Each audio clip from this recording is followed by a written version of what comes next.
Let's play Real Steel by Sweet Baby Inc. on the Playdate.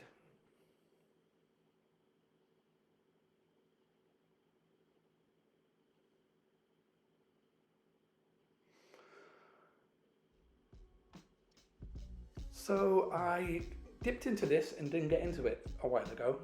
It's part of the catalogue, it's free. And I thought, you know what, I'm going to give this another go because the art style is really nice. I really appreciate how it looks on this device. It's really sharp, clean.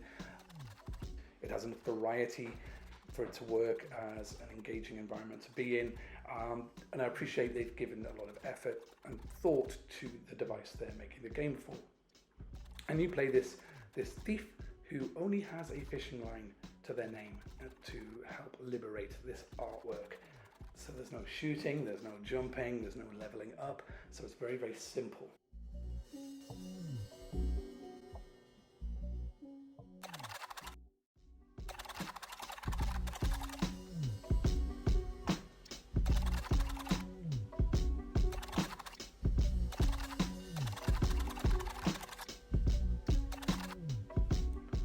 So you're stealing from this evil politician who wants to stamp out the humanities.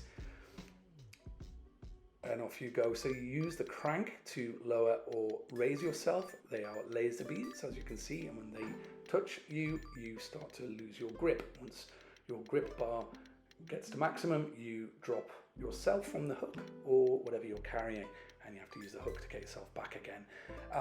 Once you get used to the control system, which took me a few moments, it's really quite clean. There was a couple of times when I pressed the B button when I wasn't meant to, which was a little frustrating, but after a while the controls are actually really, really nice and very, very functional and enjoyable to use. So you wind your way down. There are three ways you can achieve things. You can collect all the loot, you can avoid being seen for too long, you can also do it quickly. So I've got the artifact now, that's the legislation. So now you get to sort of write your own calling card. So I'll skip through this so you can do it yourselves and enjoy it, but it's just a little kind of etch-a-sketch vibe. And then it's time to go back up through the level. These are magnets and you press A to reverse their polarity. It makes it a little bit more challenging. It can be quite fun and frantic at times, but it's also quite relaxing once you get into the flow of it.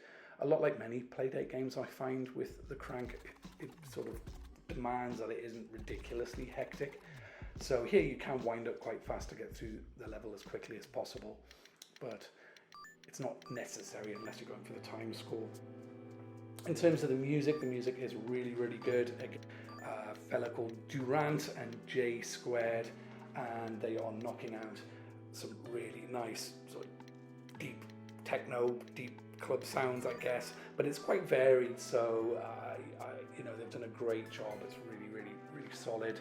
Now this game weighs in at 21.5 megabytes, and I do think it's worth hauling into your regular daily play for a while. I would like to have seen a high score table, stats, things of that nature. That would be really, really nice, just to bring you back into the game a little bit, especially when it's a solo game like this. You want to kind of compete against yourself. I love worldwide high scores, but they're not always possible, I guess. But a high score table or a stat table would be something I'd really enjoy here. As it is, when you start a new game, you overwrite the last one, so it's just, you just keep going, although your unlocks remain unlocked. So I'm enjoying my time here with Real Steel. I think you should give it a whirl. Be a bit patient with the controls at first if you're not used to the crank or it's not your kind of style of gaming. It will pay off. It does click and it's nicely done. Beautifully implemented game, almost a perfect video game. In fact, the way the toughness curve works and all the rest of it, I just think it's a really solid addition to your Playdate library.